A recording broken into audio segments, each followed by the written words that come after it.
Okay, y'all, I have a 2017 Yamaha Viking.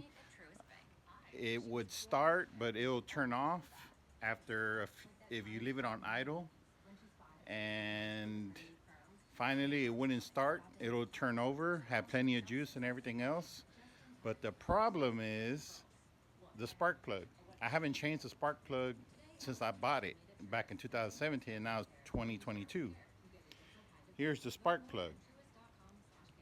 This was the problem.